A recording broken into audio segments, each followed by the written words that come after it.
जैसे ही कोई सांप किसी इंसान को काटता है, वैसे ही कुछ इस तरीके से उस सांप का जहर इंसान के मांस में ट्रांसफर हो जाता है। देखो सांप के गबड़े में यहाँ ये वेनम ग्लैंड्स हैं। इन वेनम ग्लैंड्स में यहाँ पर ही ये जहर स्टोर रहता है और उसके जस्ट पीछे ये कंप्रेशन मसल्स होती हैं। जब सांप का मुंह बंद होता है तो उसके दांत ऐसे फोल्डेड होते हैं। जैसे ही सांप डसने के लिए मुंह खोलता है, वैसे ही ये दांत खड़े हो जाते हैं। इससे कंप्रेशन मसल्स दबती हैं, उससे वेनम ग्लैंड पर प्रेशर आता है और कुछ इस तरीके से जहर सांप के दांतों से धोता हुआ इंसान के शरीर में चला जाता है।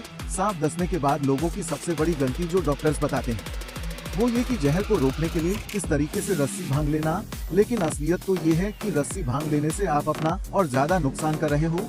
हम सबको इस बात से एग्री करना पड़ेगा कि जहरीला सांप कभी भी किसी को भी काट सकता है, लेकिन ना के बराबर लोगों को पता होता है कि सांप काटने के बाद एग्जैक्टली करना क्या है। आज इस वीडियो में 3D मेडिकल एनिमेशन की मदद से स्टेप बाय स्टेप मैं आपको गाइड करूंगा कि सांप काटने के बाद जान बचाने का सही तरीका आखिर है। सबसे पहले तो ये समझो कि सांप का जो जहर है वो उसका थूक यानी कि उसका सलाइवा ही है। सांप का जहर यानी सलाइवा बेसिकली 3 चीजों से मिलकर बना हुआ होता है। वाटर जो कि 90% होता है, प्लस कुछ प्रोटीन होता है, प्लस थोड़ा सा एक्चुअल टॉक्सिन यानी जहर होता है। लेकिन हैरान करने वाली बात यह है कि अगर एक बूंद भी इस सांप के जहर की खून में डाली जाए तो ब्लड इतना ज्यादा गाढ़ा हो जाता है कि कुछ इस तरीके से जम जाता है। इंडिया में कोबरा सबसे ज्यादा कॉमन है, इसलिए उन्हीं का एग्जाम्पल ले लेते हैं। ये एक कोबरा है और ये जब इंसान को डसता है तो ये आपके फ्लेश में यानी कि ये आपके मांस में अपना जहर छोड़ देता है। अब लोग ये सोच के रस्सी बांध देते हैं कि रस्सी बांधेंगे तो खून रुक जाएगा और खून रुक जाएगा तो जहर भी रुक जाएगा, लेकिन असलियत तो ये है कि इनिशियल लेवल पर सांप का जहर आपकी ब्लड वेसल्स में यानी आपके खून में ट्रेवल करता ही नहीं है, वो आपके लिम्फेटिक सिस्टम में ट्रेवल करता है।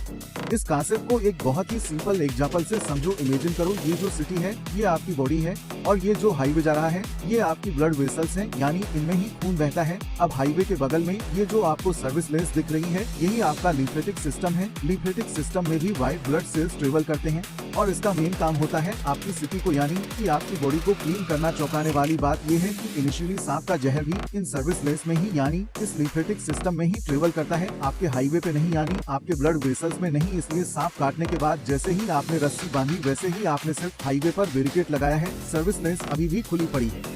खैर मॉडर्न मेडिकल साइंस का मानना है कि सांप के काटते ही सांप से दूर होने के बाद सबसे पहली कोशिश आपकी ये होनी चाहिए कि परेशान नहीं होना है, शांत रहना है।